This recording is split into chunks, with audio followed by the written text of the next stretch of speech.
বহুল আলোচিত চট্টগ্রামের 10 ট্রাক অস্ত্র মামলায় সাবেক স্বরাষ্ট্র প্রতিমন্ত্রী লুৎফুজ্জামান বাবর সহ 7 জনকে খালাস দিয়েছে হাইকোর্ট। আর 6 জনকে মৃত্যুদণ্ডের সাজা কমিয়ে 10 বছর করে কারাদণ্ড দেয়া হয়েছে। এছাড়া মৃত্যুদণ্ড থেকে যাবজ্জীবন কারাদণ্ড দেয়া হয়েছে উলফার সামরিক কমান্ডার পরেশ বড়ুয়াকে।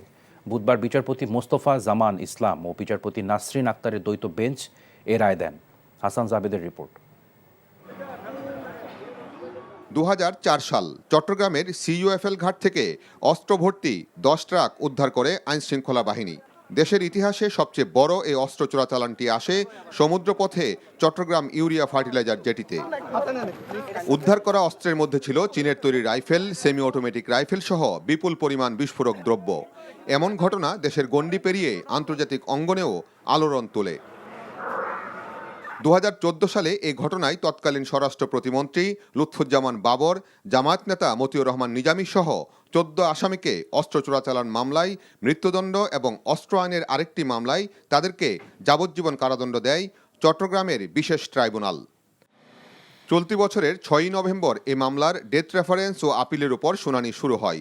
যুক্তিতর্ক উপস্থাপন শেষ হলে বুধবার বহুল আলোচিত এ মামলার রায়ে সাবেক স্বরাষ্ট্র প্রতিমন্ত্রী লুৎফুজ্জামান বাবর, ডিজিএফআই এর সাবেক পরিচালক রেজ্জাকুল হায়দার, মহসিন উদ্দিন তালুকদার, এনামুল হক সহ 7 জনকে খালাস দেয়। তবে মৃত্যুদণ্ড পাওয়া আরেক আসামি উলফা নেতা পরেশ বড়ুয়াকে যাবজ্জীবন কারাদণ্ড দেয় হাইকোর্ট।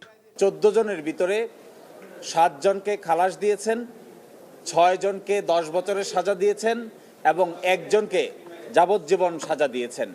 এরই প্রেক্ষিতে এই মামলা আজকে নিষ্পত্তি হলো। জনাব লুৎফুজ্জামান বাবরকেও আজকে খালাস দিয়েছেন এই কথা বলে যে তিনি রাজনৈতিক উদ্দেশ্যের ভিকটিম, শিকার।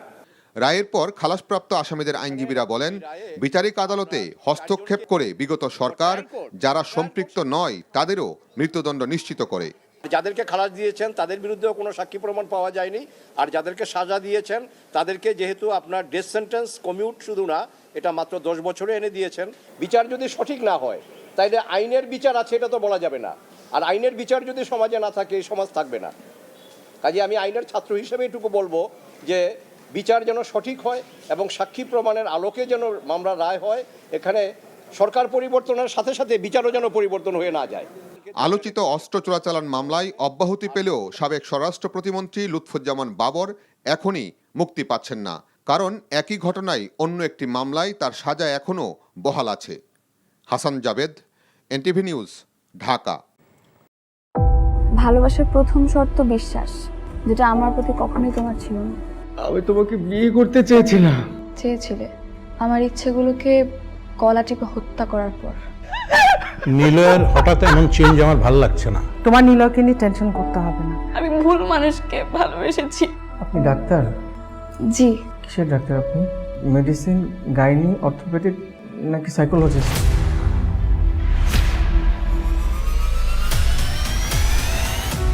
ভাইয়া খুব ইন্ট্রোভার্ট।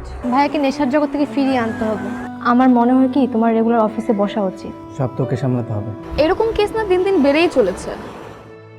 আপনি কি আমার উপর রেগে আছেন? পৃথিবীতে কারো উপরে আমার তেমন কোনো রাগ নেই। নিলয় যেন কোনো রকম সিন ক্রিয়েট না করে। আপনি কি সব ভুলে থাকতে পেরেছেন? প্রেম এবং ভালোবাসা খুব পবিত্র, সস্তা কোনো কিছু না। আমি তোমাকে হারাতে চাইনি Preeti. Love is not enough in the world. Double million offer Walton fridge কিনে পেতে পারেন 20 লক্ষ টাকা, রয়েছে কোটি কোটি টাকার নিশ্চিত উপহার।